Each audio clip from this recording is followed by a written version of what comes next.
Recent studies in election data reveal a significant and growing gender gap in voting preferences among Western democracies. Women, particularly younger women, are increasingly supportive of left-leaning parties, while men are showing stronger support for right-wing and far-right parties. Here are 10 statistics finding that highlight in this trend. Switzerland. In 2015, the Swiss parliamentary elections, women were more likely to vote for left-wing Social Democrats and Greens, while men favored the right Swiss People's Party and the center-right Radical Party. So this was really true about the elections that just happened, too. Women went green, women went left, men went hard right. In Germany, the modern gender gap in voting behavior became evident in 2017, with women increasingly voting for left-wing parties compared to men. And of course, you had the recent elections where the AfD, the very fascist Nazi party of Germany, is number 2 in the country. And my wife lived here her whole life. She cannot believe that this is happening. It's really sad. Really sad. And this started in 2017 with the Great Migration Crisis, where Merkel let all these immigrants in that needed a place to go. White, working class Germans just hate it. They hate it. Western Europe and Canada, research shows that young women across these regions are far more left-wing than their male counterparts. This trend is particularly pronounced among women born after 1955. In Sweden, Norway, and the Netherlands, you have young women in these countries have consistently shown preference for left-wing parties over the past few decades. United Kingdom, the gender gap in voting preferences is widening, with women more likely to support Labour and men more likely to support the Conservatives. France, men are more likely to support Marine Le Pen's far-right national rally, while women vote left. They just came into power. Did you know that in France? In Paris, did they officially? France? They're coming up. Don't quote me. I thought there was supposed to be like a runoff or something, but maybe that's Iran. I'm confusing it with. I think you're right. But they're high up there, and that's just an indictment about the people of that country at this particular time. But also the important takeaway was that Macron could have sided with the center or sided with the leftists because he represents the center, and he could have sided with the left to prevent the far right from taking hold, but then chose not to do that. So now the far right will take power. It's like, damn, have I ever seen that happen before in history? Yeah, we use the word Macron as a centrist with a very thick, helping of sugar, because everybody knows neoliberals are actually just fascists and right-wing in their own way. He's sending fucking troops to New Caledonia to bust open the heads of people who are calling for anti-colonialist measures and trying to get rid of the French influence in that country. So, United States, liberal identification among women ages 18 to 29 increased by 11 percentage points between 1999 and 2023, from 29% to 40%, while the increase among men in the same age group was more modest. Australia, similar to other Western democracies, women are more likely to vote left. The decline of religiosity among younger women is a crucial factor. And economic preferences, younger women tend to have stronger preferences for economic redistribution and a larger role for the state, aligning them more with left-wing parties. So that's some things. Social issues, women are obviously more with whatever it is, maternal instincts, whatever you can chalk it up to, hold more progressive views on social policies, including healthcare, education, and social welfare. That's why I'm a big fan of letting women just run the show. I don't think that men are out of ideas. Economic policy, younger women support greater economic redistribution. Immigration and multiculturalism, women are generally more open to diverse societies and supportive of immigration, which I'm totally okay with. Populist messaging, men appear to be more receptive to certain right-wing populist messages influencing. That means we're just stupid, that we'll fall for whatever guy's screaming at the top of his lungs. Conservative views are linked to lower cognitive ability. You always hit me with that. That's true. So the implications for the political parties, left-wing parties, they might find a growing base among women, but they need to balance their interests for their traditional supporters. So I'm writing. I say I really do believe that we can't just pander to an audience, that we need to include everybody into our mix. And that really, I don't care what this lady says, that includes homophobes, rednecks, mutants from the people under the stairs. I don't care who they are. people can be included into leftist politics. A lot of people don't want to go vegan because they don't feel like they could be included in that community because they think that we're too arrogant. This is something that I want to squash forever, is that the things that I believe ideologically, I want to be an open door for anybody and everybody.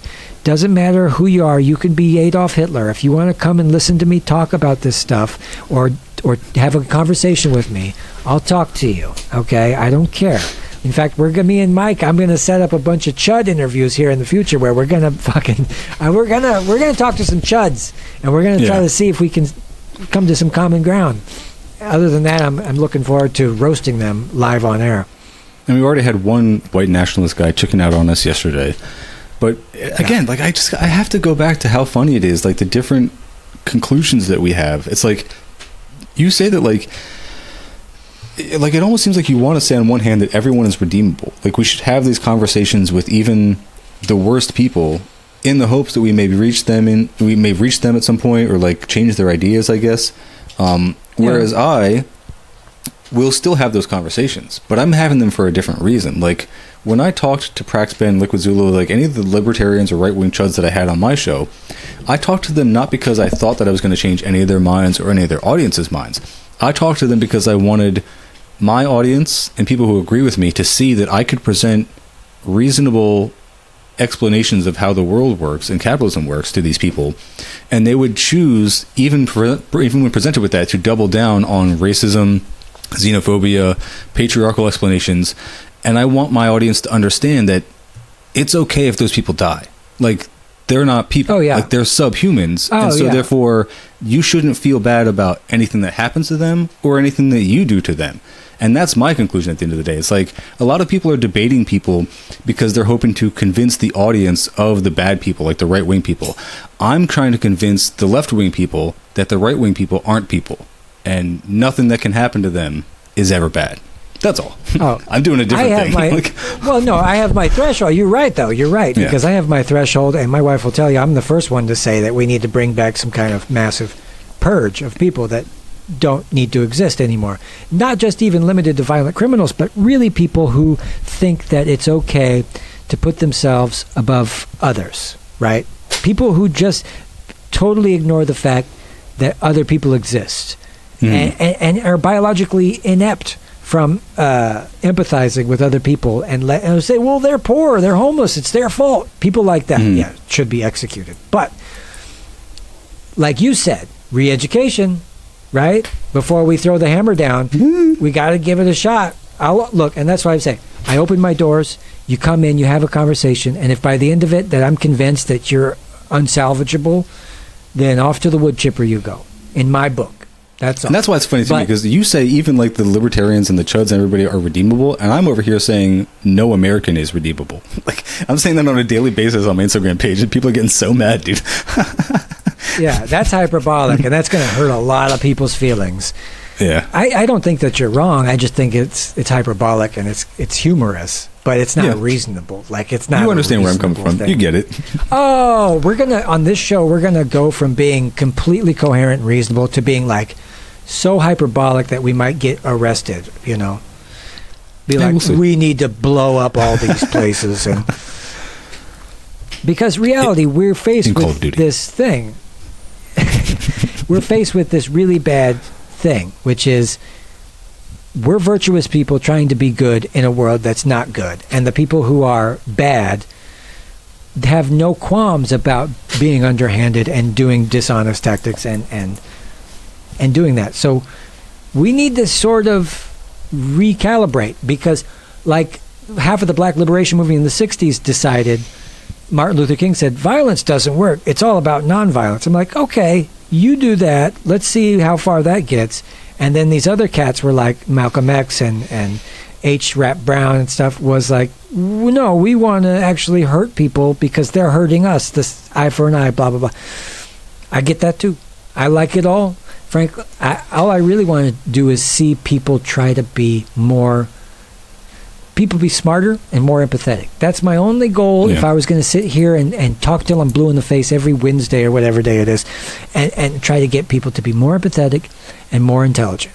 to be more cynical and look at things with a cynical eye. Not live your life in a cynical, apathetic way, but critical look thinking. at things. Critical thinking. Think about things, analyze each little situation, and decide, and be reasonable. But, like George Carlin said, pacifism sounds nice, just might get you fucking killed. And so we have to be pragmatic about the approach that we take. This is why I'm not against anything that I hear. I want to hear about it all. Some days I might pick authoritarianism, other days I might think democracy might work. It all depends. But I can tell you one thing. We could do a lot fucking better than we're doing right now. That's all I really know. Well, you don't think it's okay that the Supreme Court says presidents can just be dictators and it's fine as long as it's an official act? You don't think that's a good place to be? No, I don't. What, are you fucking kidding me? It's horrible. It's horrible. And every little piece of news that we have, it's a slippery slope. This is why all we're doing is seeing the chronological fucking degradation of everything. We're going downhill. And not just politically, in every way that you can name. IQ is going down. Sperm rates are going down. Literacy levels are going down. I mean, literacy levels are improving in some places, but in the Western world, they're going down. We're getting dumber. We're getting less empathetic. I just had a study the other day. It's like 40% of college students are less empathetic than they were decades ago, according to some fucking research. So let's go back to this critical analysis of the males voting for the far right, women voting for the left. So the stark divergence between men and women in their political leanings and societal roles has become increasingly pronounced in our post-industrial landscape. Now, we're witnessing a crisis of masculinity fueled by the erosion of traditional male-dominated industries and exacerbated by a growing number of cohort of sexually frustrated men, also known as the incels. The incel community. The factory floors, the farm fields, and the hunting ground that once provided men, tough men, with a clear sense of purpose and utility have been rendered largely obsolete by technological advancements and economic shifts, including outsourcing and automation. The seismic change has left many men adrift, struggling to find their place in a world that seems to have very little use for their traditional skill set and all them big muscles. Conversely, women appear to be thriving in the new service-oriented economy, which places a premium on communication skills and emotional intelligence in areas which women have historically excelled due to societal conditioning. So you're talking about your Uber drivers or your anybody who serves you with a smile. You want somebody who's nice to look at and blah, blah, blah. Women have always been better looking than men and more emotionally able to serve somebody in that way. Not trying to be sexist, and I don't want, please say, I look forward to your hateful letters, ladies. I can see how that would come across the wrong way, but I think you meant it in the positive aspect. But I was referring to the good-looking thing. I think that's dead on. Yeah. Sociologically, I'm not wrong. Psychologically, I know I'm not wrong. Science will back me up on this. It's just people's hurt feelings really get in the way of understanding that we do have biological differences between us, and it's okay to admit that. But at the same time, I'm a rabid feminist that believes in the equality of women to whatever extent they really want it, like whatever. I don't think that's inconsistent with saying that gender roles are bullshit or that gender is a social construct. I think that is still consistent too. No. I can just say you and you and you or whatever, but I'm just talking about these statistics there about men and women and these traditionally different things. Hey, if you want to put on a dress and tuck your wiener back and I'll go hang out with you, have drinks, I think you should have just the same amount of rights as everybody else. In fact, I hope everybody listening understands that I believe every living creature on this earth that has some kind of consciousness or some kind of central nervous system should be treated with respect and human rights and just equal across the board. Fair enough? I look forward to your hate mail. Except for the chuds. Except for the chuds. We'll see. You got a lot to prove, chuds. There'll be chuds I can walk away from. I'm just like, no, this guy needs to... But you gotta hold out hope that you can reach some people that the idea that you can educate somebody out of hatred and show and enlighten them the same way that I was enlightened through traveling or music or whatever in my life. I said, you know what? I'm not going to do this one thing anymore because I'm fucking up the world. But I'm an asshole for doing this, so I'm going to not do that anymore. that was an enlightening, enriching moment for me, and I feel better now that I'm not an asshole. And I stopped doing So you hope that maybe you can get some chud out there to stop being a fucking dipshit. Or at the very least, we're going to have him on and embarrass him. Like, here's my thing, though, lately. What I keep thinking the last couple of days is, like, I think that education works differently than people think it does. Like, I think education for, like, certain tasks, for, like, business stuff, of course, that kind of stuff, obviously you can just learn in a classroom. There's certain things you can definitely learn in, like, a classroom lecture setting. But as far as, like, changing your core beliefs about what you think of as far as, like, what constitutes humanity, like, to cure people of racism, I feel like there's only so much you can actually educate them. And then at a certain point, you need to apply force. And it's like, I feel like society is proving in front of us that people learn a lot quicker. If one person is killed, 5 other people learn not to do the thing that person did. Even if that thing is protesting the police and the police kill them. Whereas, like, people aren't changing their minds about racism simply by learning that racism is bad or that people of color are human beings just like them. But if, like, racists started getting killed, I think a lot of other people who hold latently racist beliefs would be like, damn, I should change my beliefs about racism so I don't get killed. Just saying. You almost have to, man. But it's almost like the war on drugs, that you drive all the people to the underground and then there would be this black market sort of underground. Hey, let's drive racism into the black underground again. I like that better. I like it better than being open on Twitter. Yeah, well, that's the other thing, is I always say, they keep on, like, you can't say the N-word anymore or something, but that, or you can't doing say it all day, every day. Like, you can't say, oh yeah, it's true. I don't know how he gets away with that. But to say racial slurs on social media, not letting people say racial slurs on social media does nothing to actually help racism. What it does is it makes people choose to use different words, and they're just using different words now. Like I said before, scholar, yeah. So it does very little to actually address the problem, but it's symbolic. But like, and you can't pass laws that say, well, anybody who's racist, we're going to chop them up into little pieces and feed them to the hogs. People will get swept under the bus so quickly for political reasons on that law. Well, he said hero like a Chinese guy, and that's just racist. It's like, no, feed him to the hogs. No, but I just woo. We're switching. I still do it too. I still go hero. I like that. I'm not going to change. And if that's not woke enough, I'm so sorry. Oh, no. I really am. But I don't care about that stuff. Cultural appropriation in movies. It's very. I don't know if I care that much. I really don't. If Tom Cruise plays a Chinese guy, I don't know if I care. I really don't. It's not like Al Jolson when he put black makeup on and he was like, "Hey, mammy." It's a lot different now. Wait, Al Jolson was a white guy? Oh yeah, racist as fuck. Oh, you thought he was shoe polish black? No, I've just never seen a picture of him. I thought he was a black entertainer. Yeah, no, he was a white black. He did blackface for years. Didn't realize.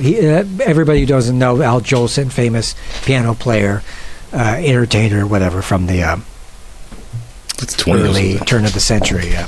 All right, so wrapping up here. The resulting frustration and sense of displacement among men has created a fertile ground for the seeds of fascism and conservative ideology to take root. In times of economic uncertainty, the appeal of a strong man in politics and the return to traditional values becomes particularly potent. These ideologies offer seductive narrative of restored male dominance and a clearly defined societal role, a siren song for those who feel left behind by rapid social change. The psychological appeal of fascism and conservatism to disenfranchised men is not merely a product of individual weakness, but predictable response to systemic changes that fundamentally altered the landscape of male identity. The promise of return to a mythical golden age where men's roles will be clear and their status unquestioned provides comforting alternative to the complex realities of our evolving society, one where women increasingly find that they do much better and have much more purpose. However, retreating into reactionary ideologies is not a viable solution to the challenges we face. Instead, we must confront the reality that the traditional notions of masculinity are increasingly at odds with our demands of the modern world. The task before us is to forge a new conception of manhood that values adaptability, emotional intelligence, and cooperation. Okay? qualities that are essential for success in our current economic and social paradigm. Okay, now these fascists, they're cooperating, just not in... They're all cooperating in being rugged individualists that don't need nobody. The growing chasm between the two sexes in their political orientations and societal roles is not an immutable fact of biology, but a reflection of our own collective failure to adequately address the changing nature of gender roles in the 21st century. If we are to move forward as a society, we have to reject the false promise of that we're going to return to an idealized past and instead work towards a future that harnesses the full potential of all individuals, regardless of their gender and many other things.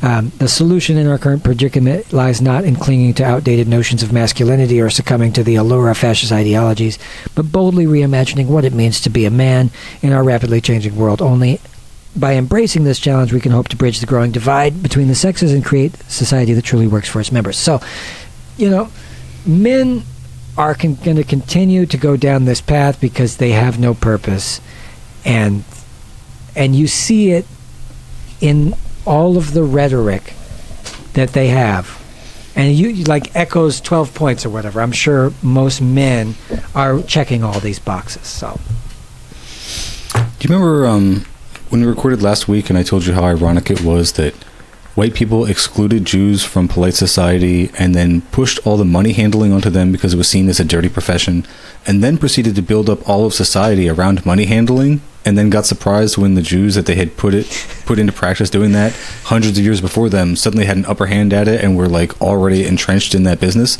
It's so crazy the way that like men who espouse capitalism and free markets shoved all the manufacturing jobs away to the dirty third world countries because they saw it as like lesser labor that they didn't want to do because they all thought they were going to be Don Draper. And then when they created an economy where you only have service jobs or the actual Don Draper jobs that only 1% of people can get because those are desirable, hard to get jobs, they got pushed into service economy jobs. They now do service work that is more conducive to like, I don't know, people who are not rugged. It's not based on like how physically powerful you are or how dominating you can be on a personal level because you're so aggressive and so like such a Chad or whatever, like literally anti-personal qualities that they think are powerful qualities or like just dominating qualities. When a bunch of like women or even trans people exceed in the service economy that you built up and then you blame them for that, the answer is actually the same as it was to capitalism. It is personal responsibility. Like when women think that the state is a good thing because it is the only thing protecting them from men, even as faulty as cops we know are as far as like prosecuting rape accusations or anything like that, men should create a better culture. Men should be more of the protectors and the silent guardians that they claim to be, and then women will start choosing them over the bear or the state. So again, it is personal responsibility. It is men who are lacking, and it's just like that is a solution to inceldom, and it is a solution to patriarchy. It's a solution to women choosing to vote for more state control that you get mad about. You just have to be better, men. Just do a better job. Yeah. Keep in mind, boys, 99% of all rapes, you did them. It's men. Somebody also commented on my shit today. They were being really stupid. They were like, well, women are like... Because I had this article, well, women are just like always saying false things about sexual misconduct, and they're also divorcing people. And I go, as soon as you've learned to push a watermelon out of your asshole, you let me know about repression, okay? Women, there's no, they've been repressed from the get-go. And the truth is, they have, like I said before, they used to be in charge of a lot of our past societies in indigenous places and stuff like that. And when they wield power, they do a better job. And especially with climate change, we need an inflection point where we're going to consider the environment. We need to be good stewards to the environment. Men think we need to dominate nature and box it out and poison it and hunt it down and cut its head off, eat its liver raw. Women are more like, let's take care of the land that we got. They're more likely to be in tune with these ideas. Yeah, and never in human history has humanity had to take a look at the prospect of them going extinct. From every scientific point of view, the smartest people say, no, we're not looking good. We don't need more iron fists and tough, strong guys. We need sensitive guys who just want to chill, smoke a joint, live within their means, be supportive, don't litter. And then chop off their dicks. And then chop off the dicks, because you're not going to need them anymore. Sometime we will get into like the whole conspiracy around like, because it's so funny when you see like the anti-trans people and they're like, oh, they're just going to chop off your kids' dicks and they're going to inflict this gender ideology and they're going to sterilize all the LGBT. It's like, actually, when you get into the science of like what is allowed to be done for gender affirming care, it's like you can't even start talking about bottom surgery until you're well into adulthood. Like you can't even start talking about irreversible stuff until you've passed the age of like, not even adulthood, but like until puberty is over. They won't even start doing irreversible stuff. So like, again, they're just outraged about problems that they made up that are not really happening. But it's funny to dunk on them anyway. We're going to try to get some of these guys on the show. I want the dumbest people on the planet to come on this show, and I want to talk to them face to face. I do. It'll be fun. I might have to kick them out right away or whatever. But I just want to. I want to see up close. You ever like driving and some asshole cuts you off and he's driving like a maniac? You just have to get up to the window. You have to see the face. They're always old. They're always like 900. Hey man, now who's being ageist? Me. Yeah. I'm human. Like if everybody out there, I'm gonna get more hate mail as this program drags on, but. Hey, if you got your hate mail, send it my way. But guess what? I'm human. So guess what? I'm racist. I'm irrational. I'm violent. I'm greedy. I'm sexually disgusting. I'm everything you need me to be. I'm your worst enemy. I'm your best friend. I'm whatever you need me to be. Wasn't it the Chris Cuomo clip? He's like, I'm gay. I'm trans. I'm black. I'm an immigrant. He was like all these things. It's like, dude, you're a white dude. Shut up. Yeah. We need to do more of that too, taking things out of context. Well, more. Look, folks, we'll sign off now. More vitriol and gripes of angry old men next week. No, probably maybe this week again. We'll see. Depends on what you got going on. But I'm down. I like griping. I'm trying to do something Friday if you have time. Yeah, that sounds good. We'll plan more like shows. Like we might do an entire series on something specific. Okay. Mm-hmm. We just released the Ford one today. Go check that out. Henry Ford was a fascist. I think we should do more stuff like that. Should be fun. Other than that, we want to line up some interviews and debates and shit like that, right? Yep. I'll reach out to Israel Cube again.